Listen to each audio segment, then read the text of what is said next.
Hey YouTube, Josh here from RC Ranch. In today's video, it's going to be very different. This is going to be an eBay video. January, I sold one of my RC cars, the Arma Limitless, and that brought like $675.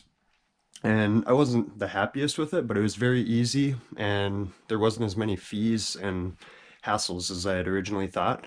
So once I did that, I posted my old Samsung S9 cell phone, and then my old GoPro Hero 4, and I just started listing a bunch of stuff like clothes that I had outgrown or that I just wasn't gonna wear, and then started doing other stuff like that. I've kind of got into consumables or renewables, I should say. So it's something that you can buy in bulk, like buy 100 or 1,000 of them, and then just sell one at a time. And that's kind of what I'm working on. So I have these grips that I'm selling. I have blue right now and red. Red's in this one. So I have blue and red, and then I have a couple other items that I'm selling, like these gummies. So those are my renewables for now. It's kind of pretty limited, but I'm working on getting more. And when I first started, I was thinking, oh, I'll just throw some grips up there, and then when I'm, when they sell, I'll pack them. It'll be a really short process, 10 minutes out of my day. But I realized that to sell things, you have to post a lot of things. And so the grips weren't just going to sell themselves. I had to get traffic to my store. And so I started doing things like auctions and stuff like that to drive traffic. And then I'd sell items really cheap. So I'd only make like $4 on a sale, but it'd still be momentum. And so my store has just been based off of momentum. And I like Walmart's idea because they're just making cents on the dollar, but they're one of the biggest companies in the world. And so my thought here is that I'd like to do volume. And so I'm trying to get all my processes worked out so that I can do them very efficiently. I guess I gotta start on what all this stuff is. I'll show you just a quick tour. All this stuff is unlisted. So this is all, it still has to be listed. And then this is my little photo box. So this right here, this is Burt's Bees. Everybody knows what that is. I'll do it here. List an item, barcode. You don't want to type stuff, it's a waste of time. There's a good stock photo of it, but I always just take my own pictures and I don't even mess with stock photos. It's just a waste of time. Usually people know what they're buying. Like if somebody is typing in and searching for this product, they've probably already bought it. And so this is a really good product because Burt's Bees has already promoted its name so much. Like everybody knows Burt's Bees. So I took my pictures of all the sides. I made sure to get the seal. I got that seal in there because that's important too for a lot of people. They, not everybody, but somebody checks to see if it's sealed. So now I scroll down to the buy it now. It's recommending $9.30, but I look at the trending prices. So this is trending. Somebody bought one for 10, 10.95, 8.59, 8.24. So, oh, there's another 10. So $8 to $10. I'm gonna just charge $8.98 because this item is super cheap. Kind of depends. When you buy 500 for $9.50, usually it's about 180, or I mean $1.80 per little item. But if you're buying like lower value items, like little lip gloss or whatever, you can get it for cheaper. And so this item is only going to make me $2.63 before taxes are taken out. So that's not a whole lot of money, but if you get this item combined with like a vitamin gummy sale in the same day, you're making $2 off this and then 30 or whatever off the other item. And so your average that you're making between the two is $16. So that's how I look at it. I look at it as what's the sum of everything. I look at the big picture because if you just look at this and say, oh, this is worth $2, I'm not going to list this. I'm not going to bother with this. But if I do 500 of these items in 3 days and I'm making $2 on each item, that's $1,000 in 3 days.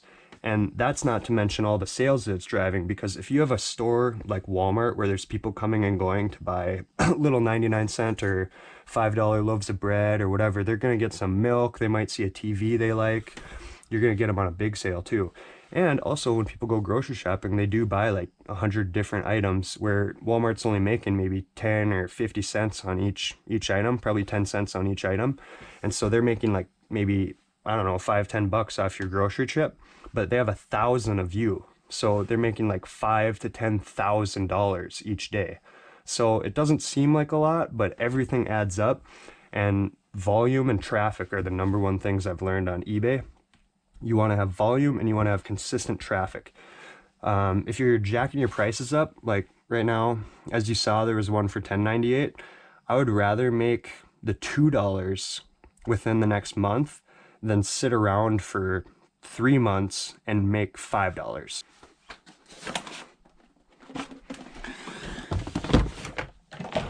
This is my bin system. So A1 through 4, 5 through 8, and then I have A9, and then the D's, D1, D2, D3, D4. Where's D5? D5's right here. This is D6, D7, and then the C's, C1, C2. These are just filled with all sorts of clothing. This is a really cool thing that I found, Levi 501 XX. These are good jeans, and I'm able to find like usually 1 or 2 pairs at each thrift store, and they sell them for $5, and then you can resell them. I put the price, I think, at $29.98, and then I've had a couple people just offer me 20, and then like I was saying earlier, I meet them in the middle at 25, and then they'll pay me the 25 for something I paid $5 for. And yes, this is heavy, but back to the padded flat rate, it fits right in that envelope. So you can just fit this in there, ship it for $8. You paid $5, that's 13, and you're selling it for 25. So you're practically doubling your money. So this is the C's, and then the beauty products. This is kind of like the biggest not mess, but I don't know, it's just kind of a pain sometimes to find stuff. So I have them listed B1, all these. So when something sells, then it pops up, it's in B3. So if I had like something sell from here, I'd just pop open the B3 and start looking. All right, this is it.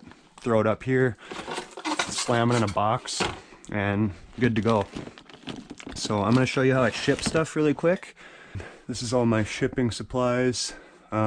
This is what I use mostly, the boxes, the flat rates, and then these 2 different bags, this size and this size. So I have 4 to print right now. I'm just going to show you one, the easiest one. This is one that I actually don't have to weigh. The easiest way to do this is with the label printer. So you just go to purchase shipping label, and then print the label out.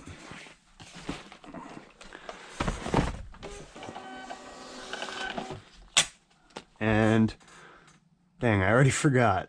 What was it for? Red or blue? Red? Red, okay. So I'm gonna find red grips. I already know they're in the red D7 because I'm pulling them quite a bit. So I just grab one. Come over here with the grips. I typically put the shipping label on the bag first, because otherwise when you get the grips in the bag, you're trying to put a label on something that's not smooth. So it's easier for me to just do this. This is about the only thing I do it with. And you throw the grips in the bag, seal this thing up, and that's it. Now this is ready to go to the post office. So I'll show you one more thing. These were pretty easy. Okay, this is cool. NFL team apparel t-shirt. It's in SKU A7. So I go to A7. Definitely need some racks in the future. There it is. So another thing I've been doing lately is, as soon as I'm done photographing the item, I get it in a clear plastic bag. So I'm just going to do that right now because this was before the fact. So this one obviously isn't in a bag. But this just improves upon the visual appearance, I guess. When the person opens the package, it looks a little bit nicer. And then that means that if there is a defect or something like that, they'll be a little less likely to freak out. Then take one of these. This is just like the most commonly used. This and that $8 one.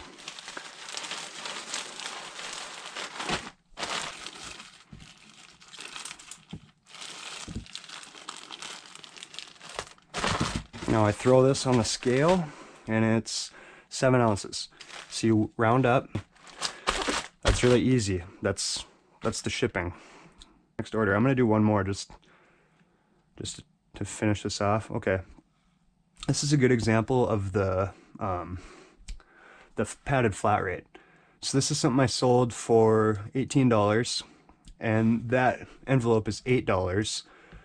So $7.76. I'm just gonna purchase the label. I definitely should have found the items first, but they're right here because I just listed them like half hour ago and they're already sold because my prices are good. I'm trying to move product. That's what I want to do, is just move product. And so if the shipping ever becomes too much, I'll just raise my prices a little bit and then have less work to do. Less work, more money. I'm gonna wrap this cardboard around them a little bit. Yeah.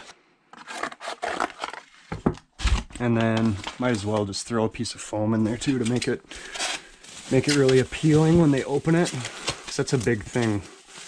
When you open something, it's like, oh, this is awesome.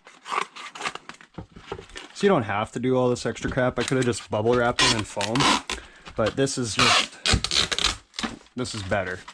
This'll make it. So yeah, now we have a really nice little thing, and we're just gonna slide it into the priority mail, rip the tab, seal it.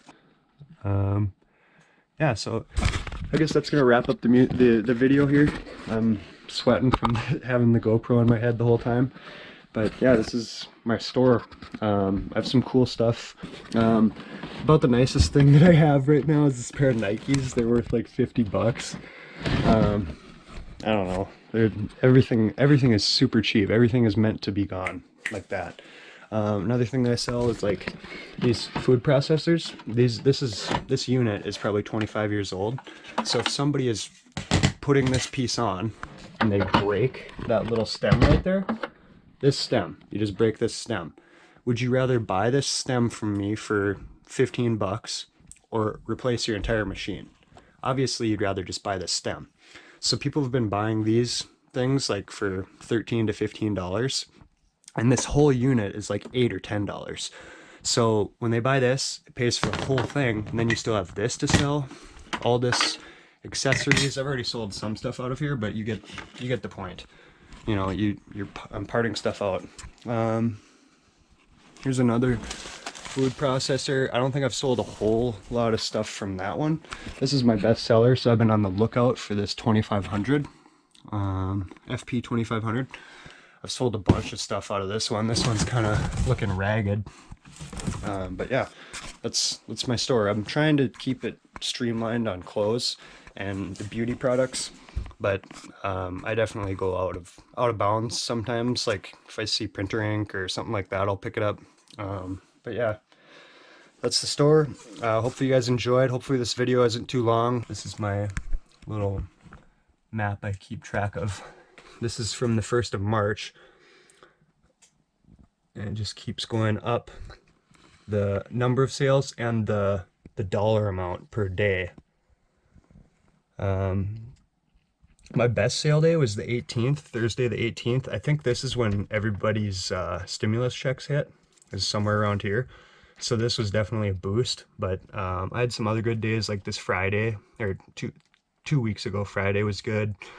Weekends are always nice. People spend a lot of money over the weekends. I like to buy a lot of stuff on the weekends. It's like when people go grocery shopping and whatever. So yeah, I hope you guys enjoyed this video, and I'll hopefully be making more like this.